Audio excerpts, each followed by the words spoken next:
Vamos lá, meus amores. Agora eu já tô aqui em ritmo de habilitação pro casamento, né? A gente tá fazendo um caminho aí meio que invertido, né? Brincadeiras à parte, né, gente? Tive que dar uma paradinha, uma pausazinha pra dar uma aula presencial, tá? E aí eu voltei, né, gente? Aqui, ó, são 00:46, gente. Eu preciso terminar essas aulas, essas gravações, antes que elas acabem comigo, né?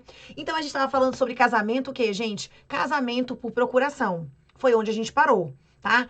Aí, o que a gente vai passar aqui agora? A gente está falando de outras classificações. Existe o casamento civil, o casamento religioso com efeitos civis, o casamento homoafetivo, casamento por procuração. E agora a gente entra em duas modalidades que, às vezes, são confundidas. E a gente não pode confundir. Que é o caso do casamento em caso de moléstia grave e o casamento nuncupativo, tá? Raquel, como assim? Gente, é numa situação extrema em que um dos cônjuges, né, na verdade aqui um dos nubentes, tá?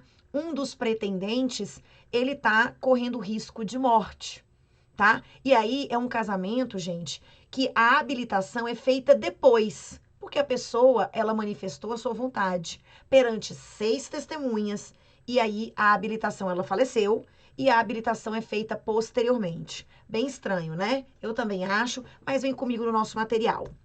Olha aqui, gente. Primeiro, né? Falamos sobre o casamento por procuração. Aqui, casamento em caso de moléstia grave. Observação: nesse caso, há uma habilitação prévia. Presta atenção. Uma coisa é o casamento em caso de moléstia grave. Olha para mim. Raquel, a gente fez a habilitação, a gente foi no cartório, esperou a publicação do edital de proclamas, esperou ser emitido certificado ou certidão de habilitação. Quando a gente emite essa habilitação, você tem 90 dias para poder celebrar o casamento. Então, eu tenho 90 dias para celebrar, por exemplo, perante o juiz de paz. Só que o que acontece, gente? A habilitação aconteceu. Só que nesse prazo de 90 dias, eu tive um mal súbito. E aí, a gente chama o responsável pelo cartório, o tabelião, o juiz de paz. E aí, eles vão até onde eu, né? Imagina, eu tô muito doente, fui internada. Só que eu quero celebrar o casamento agora, no hospital. Então, chama o juiz de paz, chama a autoridade lá do cartório, porque a gente vai celebrar aqui. Então, percebam que tem uma habilitação prévia. Só que no momento de se aperfeiçoar o casamento, da celebração, o que aconteceu, gente? Eu me vi diante de uma situação muito grave, que eu acho que eu não vou sobreviver, e aí, né, as autoridades, elas se encaminham até onde estão aí os pretendentes, tá? Vem comigo aqui no material. Ó, no caso de moléstia grave de um dos nubentes, o presidente do ato irá celebrá-lo onde se encontrar o impedido. Então a gente vai atrás, sendo urgente, ainda que à noite, perante 2 testemunhas que saibam ler e escrever. A falta ou impedimento da autoridade competente para presidir o casamento suprir-se-á por qualquer dos seus substitutos legais e a do oficial do registro civil por outro ad hoc, nomeado pelo presidente do ato. O termo avulso, lavrado pelo oficial ad hoc para o ato, será registrado no respectivo registro dentro em 5 dias perante 2 testemunhas, ficando arquivado. Então, aqui é o momento da celebração que é diferente, que a gente não consegue esperar. Por quê? Porque eu me vejo numa situação de moléstia, doença grave, tá? Então, a gente vai celebrar aonde os nubentes estiverem perante 2 testemunhas. Então, imagina, Raquel, a gente fez tudo bonitinho, Deus o livre, né? Um dos 2 pegou Covid, tá numa situação muito difícil, né? E aí o que? A gente tá internado, não foi entubado ainda, não, pode chamar a autoridade, vamos celebrar logo esse casamento. Seria isso. Olha a diferença do casamento nuncupativo. Gente, imagina, casamento nuncupativo. A gente tá no meio de um churrasco e eu, gente, começo a sentir uma dor no peito. Eu digo assim, gente, eu vou passar dessa para uma melhor, na boa. E aí eu falo assim, pega aí 6 pessoas e a gente vai manifestar, né? Falo com meu namorado, meu noivo, e aí eu falo assim, olha, vamos manifestar que a gente quer casar. eu declaro, você declara, e se der ruim aqui pra mim, você depois corre atrás dos papéis. Então, percebam, o casamento não culpativo não teve uma habilitação anterior. A gente estava namorando, eu sempre tive vontade de casar com você, você quer te casar comigo.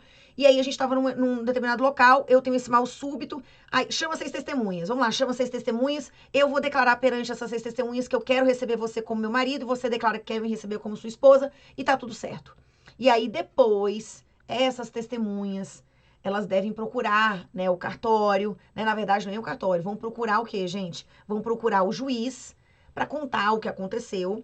Tá? Se tiver tudo ok, gente, é claro que a gente vai investigar as causas impeditivas, né?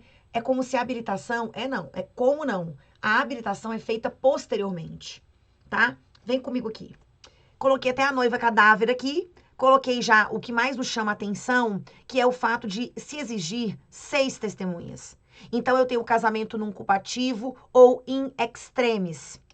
Quando algum dos contraentes estiverem iminente risco de vida, né? Na verdade, é iminente risco de morte, não obtendo a presença da autoridade a qual incumba presidir o ato, nem a de seu substituto, poderá o casamento ser celebrado, perceba, não obtendo a presença da autoridade a qual incumba presidir o ato, nem a de seu substituto, poderá o casamento ser celebrado na presença de 6 testemunhas, que com os nubentes não tenham parentesco em linha reta ou na colateral até o 2º grau.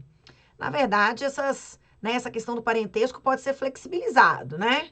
Porque a gente também é querer demais. 6 testemunhas que não tenham parentesco ainda. Realizado o casamento, devem as testemunhas comparecer perante a autoridade judicial mais próxima, tá? Então, realizado, devem as testemunhas comparecer dentro de 10 dias, pedindo que lhes tome por termo a declaração de que foram convocadas por parte do enfermo, que ele parecia em perigo de vida, melhor de morte, né? Mas em seu juízo perfeito, que em sua presença declararam os contraentes livre e espontaneamente, receber-se por marido e mulher. Então, eles vão contar o que aconteceu, né? Autuado o pedido e tomadas as declarações, o juiz procederá às diligências necessárias para verificar se os contraentes, eles realmente podiam ter se habilitado na forma ordinária, ouvidos os interessados que o requererem dentro em 15 dias. Verificada a idoneidade dos cônjuges para o casamento, assim o decidirá a autoridade competente com recurso voluntário para as partes. Se a decisão não tiver, se da decisão não se tiver recorrido ou se ela passar em julgado, apesar dos recursos interpostos, o juiz manda registrá-lo no livro do registro de casamento. O assento assim lavrado retrotrairá os efeitos do casamento quanto ao estado dos cônjuges à data da celebração do fatídico dia.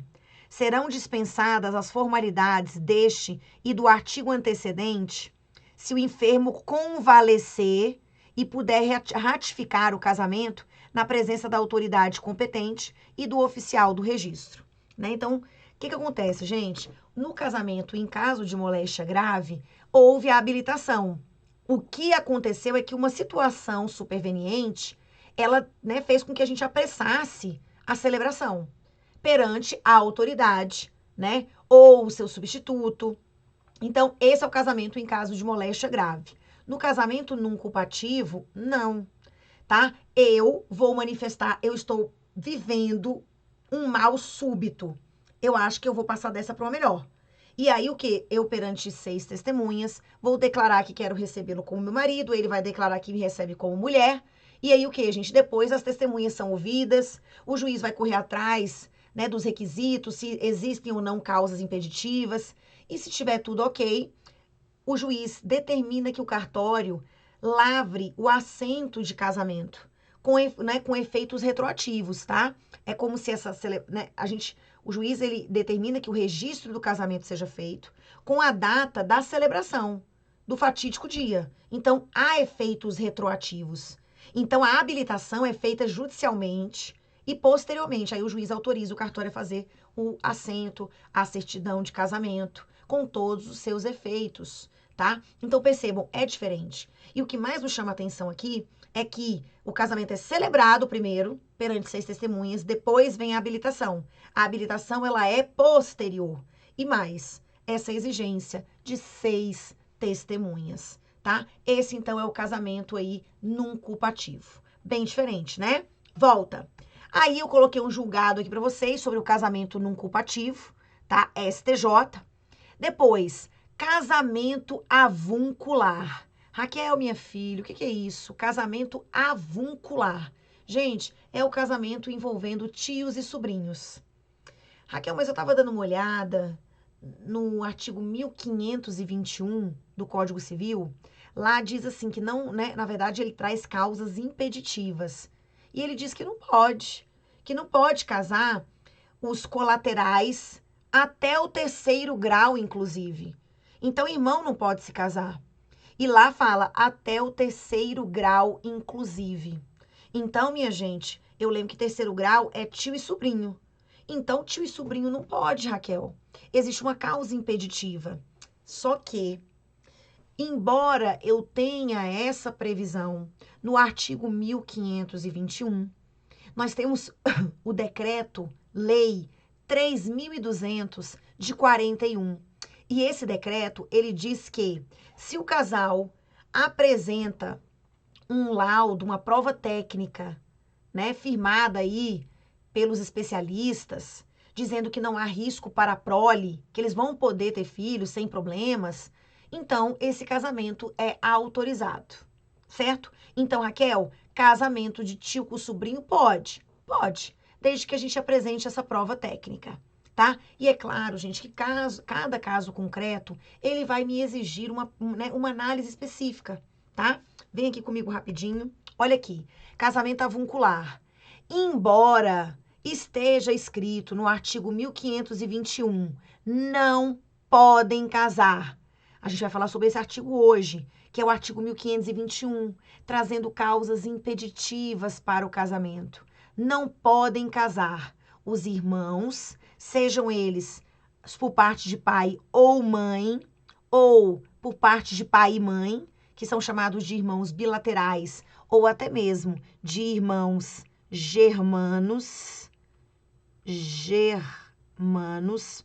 e demais colaterais até o 3º grau, inclusive. Raquel, então, não pode tio com sobrinho. Só que aí a gente tem esse decreto, tá? Decreto-lei 3.200 de 41, e ele flexibiliza. Ele traz uma nova interpretação, né? Uma interpretação diferente para o artigo aí 1521, certo? Então, casamento avuncular. Raquel, você disse então que pode, tendo prova de que não há risco, né, gente, para prole, pode. Só que aí, gente, teve uma situação muito peculiar ano passado. Não sei se foi ano passado ou foi no início desse ano. Uma questão enfrentada pelo STF. E era um caso envolvendo tio com o sobrinho. Eu trouxe para vocês para a gente conferir. Vem comigo aqui. Olha o que está escrito aqui. É o mandado de segurança, tá? Ficou pequenininho, né? Não sei se eu consigo aumentar. Não consigo, não. Mandado de segurança 29.310. A publicação foi agora, em 2021. Decadência, má-fé. Uma vez verificada a má-fé, não se tem a incidência do prazo decadencial previsto nessa lei específica. Pensão, casamento formal versus real. Gente, aqui a gente está lidando com outra situação, Brasil. Casamento formal versus real. Surgindo de um contexto fático, o objetivo de, mediante casamento, olha aqui, Brasil, o tio, juiz, classista, 72 anos, com doença terminal, e sobrinha, 25 aninhos, Brasil. Alcançar-se, então aqui, gente, surgindo de um contexto fático, o objetivo de, mediante casamento, alcançar-se, em detrimento do erário, uma pensão, tem-se a impossibilidade de concluir-se pela existência de direito líquido e certo ao benefício. entraram com mandado de segurança, tá? Aqui, imaginemos que foi a sobrinha, dizendo que ela tinha direito líquido e certo à pensão por morte do seu marido, que era o seu tio. Então, gente, olha que interessante. Verdade, Platão. É preciso tender para a verdade, com toda a alma, com toda, né, com o coração. Olha que trecho, né, gente, de Platão aqui. Meu Deus, né? Esse aqui tinha que ser, né, gente, relatoria do ministro Marco Aurélio, né? Choquei aqui, gente. Olha o que ele diz. É preciso tender para a verdade, né?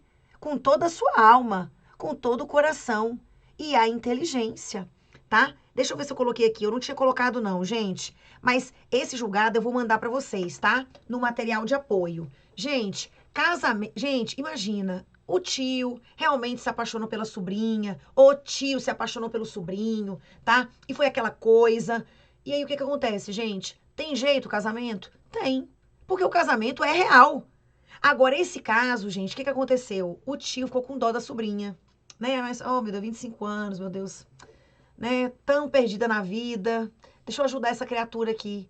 Eu aqui com 72 anos, doença terminal. A gente, vamos aqui, ó, vamos fingir aqui um casamentinho, né? De tio com sobrinha. E aí eu vou morrer mesmo? Você fica com a minha pensão, amiga, né? Pro resto da sua vida.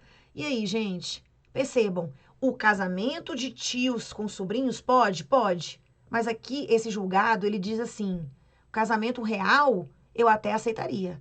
Mas isso aqui que vocês fizeram aqui, isso aqui é casamento o quê, gente? Isso aqui foi, né, é formal, na forma vocês casaram. Mas não existe. Não existe casamento, gente.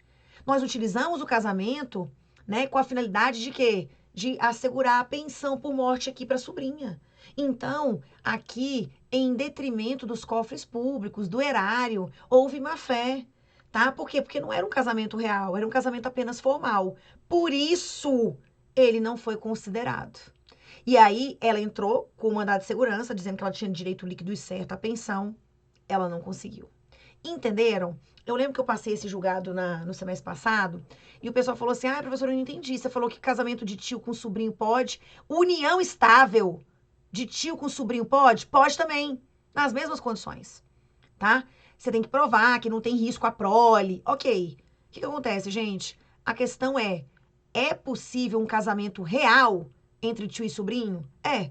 Esse caso aqui, ele foi o quê, gente? É uma simulação, gente. Não teve amor, não teve nada. A gente tá fingindo que tá casando aqui só pra você ter direito à pensão. Então, na verdade, não há casamento, né? Percebam que é uma simulação absoluta.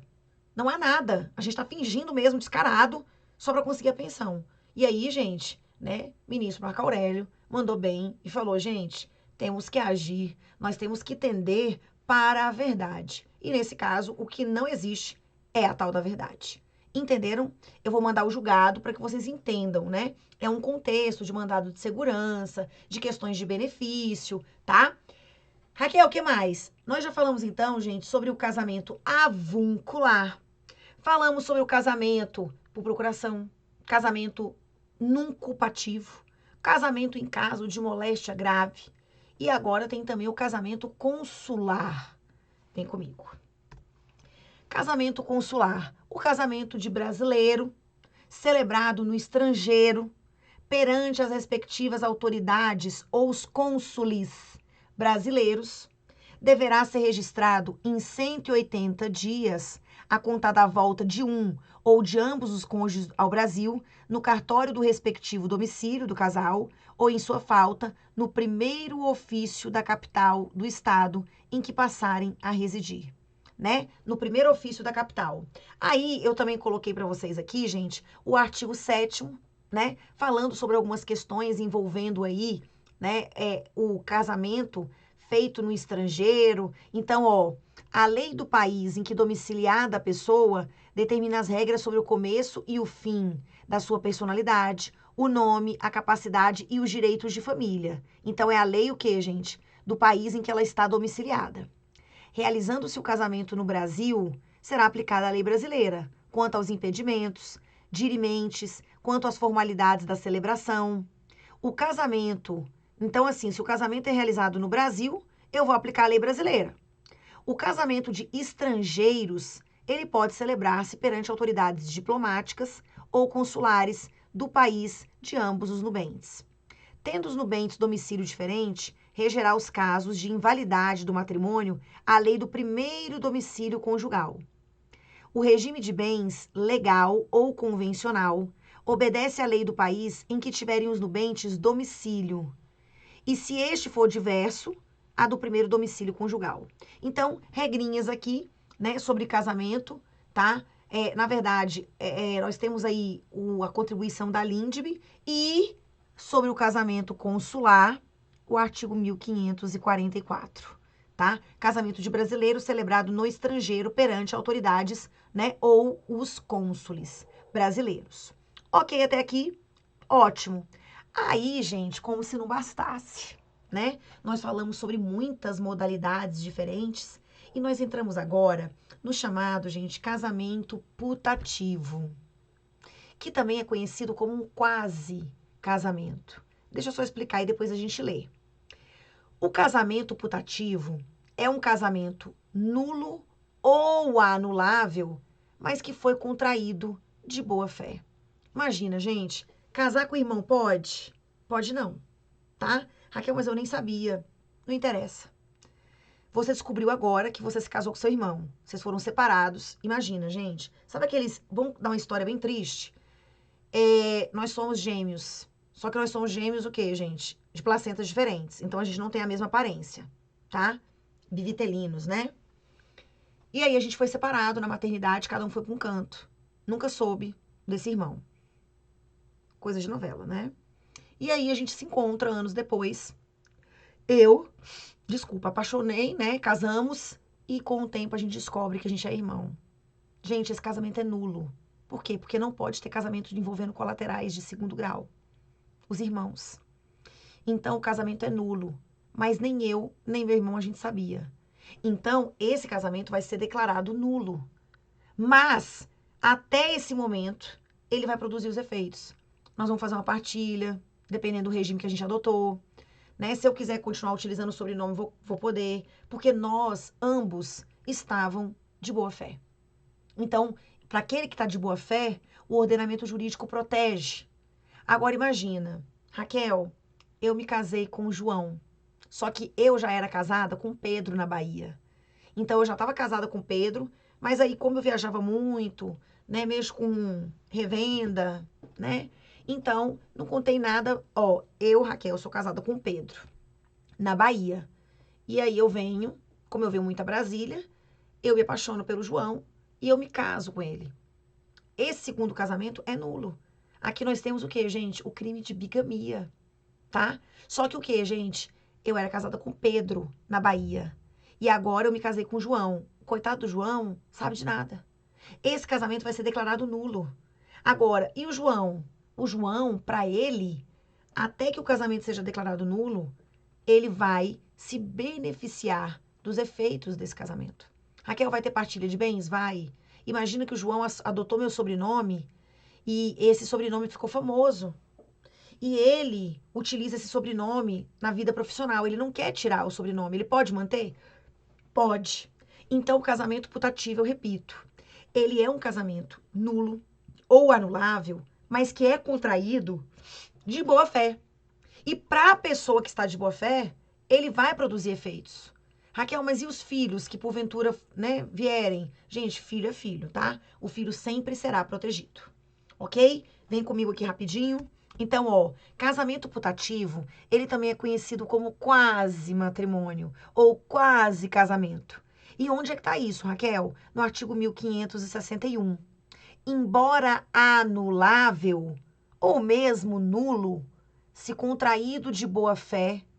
Então, aqui, gente, embora anulável ou mesmo nulo, se contraído de boa fé por ambos os cônjuges, o casamento, em relação a estes, como aos filhos, produz todos os efeitos até o dia da sentença anulatória. Raquel, quando você está falando de boa fé aí, que boa fé é essa? É a boa fé subjetiva. O sujeito, ele atuou, ele agiu com um erro desculpável, tá? É um erro desculpável, de fato ou de direito. Mas aqui, lembra, eu estou me referindo à boa-fé subjetiva. O que se passava na cabeça do sujeito. Ele sabia, gente, que tinha um vício? Não sabia, né? Se ele sabe, obviamente, ele está de má fé, tá? Então, volta. Raquel, se um dos cônjuges, um só, estava de boa fé ao celebrar o casamento, os seus efeitos civis só a ele e aos filhos aproveitarão. Se ambos os cônjuges estavam de má fé, ambos, ao celebrar o casamento, os seus efeitos civis só os filhos aproveitarão. Ah, eu sabia. Né, o João sabia. O João chega e fala assim: eu sabia que a Raquel era casada na Bahia. Então aqui, gente, a gente tá num conluio aqui, né? Então, nesse caso, só os filhos se beneficiarão. Então aqui é uma proteção, sim, da boa-fé subjetiva, tá? Então volta. Raquel, o momento de aferir essa boa-fé é o momento da celebração do casamento. Ou seja, eu tenho que saber se a pessoa conhecia o vício ou não quando da celebração, tá? Porque às vezes, gente, imagina. Raquel, quando eu me casei com a Raquel, eu não sabia que ela era casada na Bahia. Eu fiquei sabendo depois. Então, o que interessa é se no momento da celebração eu sabia ou não sabia do vício. Se a gente descobre posteriormente, mas ama demais e quer ficar, fica até que o casamento seja declarado nulo, tá? Mas lembra que vale também para o casamento anulável, certo? Volta aqui comigo. Então, pode ser reconhecida a putatividade numa ação declaratória de nulidade do casamento, ou anulatória, ou em ação autônoma, uma ação declaratória de putatividade. O juiz também pode reconhecer o quê? De ofício. Então, ou no meio da ação declaratória de nulidade do casamento, ou no meio da ação anulatória, para os casos de casamento anulável, ou por meio de uma ação autônoma, em que você pede para que seja, né, declarada a putatividade, certo?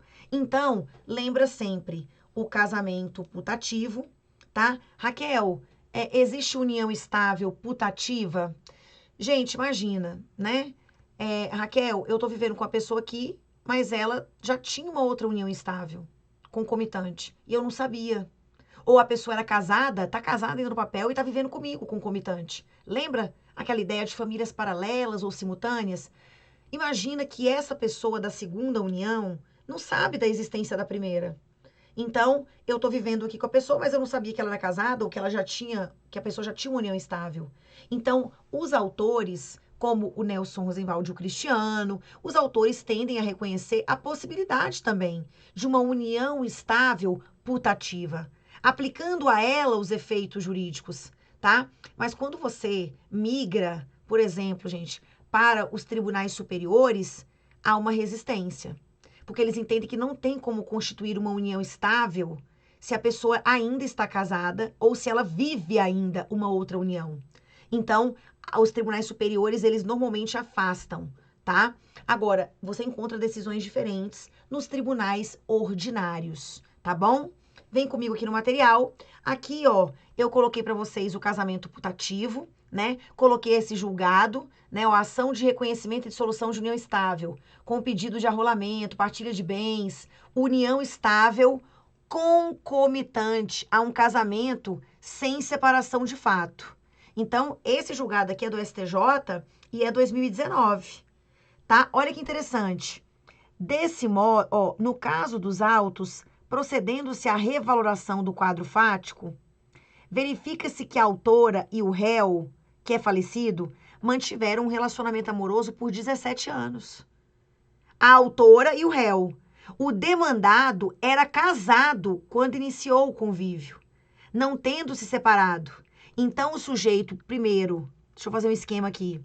O sujeito casou. Olha o que aconteceu nesse caso aqui, gente.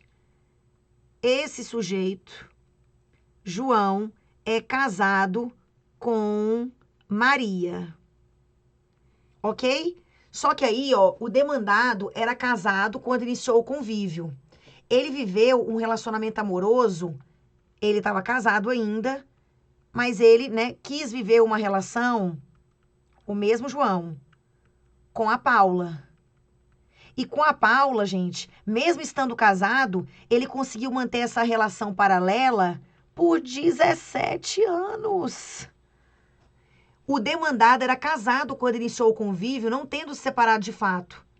E a falta de ciência da autora sobre a pré-existência do casamento e a manutenção da convivência conjugal não foi devidamente demonstrada na espécie, havendo indícios robustos em sentido contrário. Então aqui, gente, a Paula, ela quis dizer que ela estava vivendo uma união, o quê, gente? Putativa, para ela ter direitos. Ela diz, olha, eu não sabia que ele era casado. Só que no processo havia indícios robustos em sentido contrário. Gente, se ela sabe que ele é casado, então eu não tenho como reconhecer essa união estável paralela. Até porque, para eu ter união estável com alguém, essa pessoa, se ela for casada no papel, ela tem que estar separada de fato. Senão, não configura união estável, tá? Então, não, a pessoa é casada, viaja muito e tem uma família paralela. A jurisprudência dos tribunais superiores não tem reconhecido essa segunda união como união estável, tá? Na verdade, a família que é considerada é a primeira. Embora, eu repito, você possa encontrar decisões em sentido contrário nos tribunais ordinários. Vem comigo. Então, Raquel, entendi. Desse modo, não se revela possível reconhecer a união estável alegada pela autora, uma vez que não foi atendido o objetivo para sua configuração, consistente na inexistência de um relacionamento de fato, duradouro concomitante àquele que pretende proteção jurídica. Uma vez demonstrada a boa-fé da concubina de forma irrefutável, não se revela cabida nem oportuna a discussão sobre a aplicação analógica ou não da norma do casamento putativo à espécie. Então aqui, gente, uma vez não demonstrada a boa-fé dela, então aqui, se boa-fé ela não tinha, como é que eu vou aplicar? Ele está querendo dizer aqui, o STJ, como é que eu vou aplicar as mesmas regras do casamento putativo para a união estável, putativa, se nesse caso a pessoa aqui da concubina, da amante, não estava de boa fé. Ela sabia da outra relação. Então, eu não vou aplicar esse entendimento, essa aplicação analógica, eu não vou fazer prevalecer. Entendeu? Volta. Aqui nós temos um voto vencido, né? Aliás, o voto vogal. Tenho reservas à tese de que seja possível existir uma união estável putativa. Ministra Maria Isabel Galotti, dizendo: penso que esse instituto existe para casamentos, os quais são atos formais. Nos casamentos, ambos os cônjuges sabem que estão casados e, por alguma circunstância desconhecida de ambos ou de algum deles, o ato formal não teve validade. Por isso, a figura do casamento putativo. O escopo que leva a proteger a boa-fé de quem praticou um ato jurídico formal, sem validade por motivo desconhecido do contraente, não pode ser meramente transportado para o âmbito da união estável. Essa aqui é a posição da ministra Maria Isabel Galotti, tá? Para que vocês entendam que o que a gente estuda sobre casamento putativo, alguns entendem que eu posso aplicar a mesma regra para a união estável e reconhecer uma união estável putativa. Essa não é a orientação que tem prevalecido nos tribunais superiores. É isso que é importante a gente saber. Volta. União estável, reconhecimento de duas uniões concomitantes. Equiparação ao casamento putativo. Mantendo o autor da herança união estável com a mulher, o posterior relacionamento com outra, sem que se haja desvinculado da primeira, com quem continua a conviver como se fosse marido e mulher, não há como configurar a união estável concomitante. Incabível a equiparação ao casamento putativo. É um julgado mais antigo, tudo bem, 2006, mas o que, gente? É uma postura ainda do STJ, ok? E aí, nós vamos deixar para falar sobre capacidade para o casamento e causas impeditivas e suspensivas no nosso último bloco. Ó, beijo, meus amores, até daqui a pouco.